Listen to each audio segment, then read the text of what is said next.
എന്തെങ്കിലും വിഷമുണ്ടെങ്കിലേ മക്കളെ അമ്മടുത്ത് പറയണ്ട.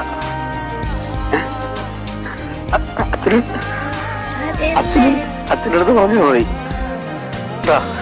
அலைக்கடலின் நடுவே அலைந்திடவா தனியே படகெனவே உனையே பார்த்தேன் கண்ணே. புதை மணலில் விழுந்தே புதைந்திடவே இருந்தேன் குறுநகையை எறிந்தே மீட்டா என்னே.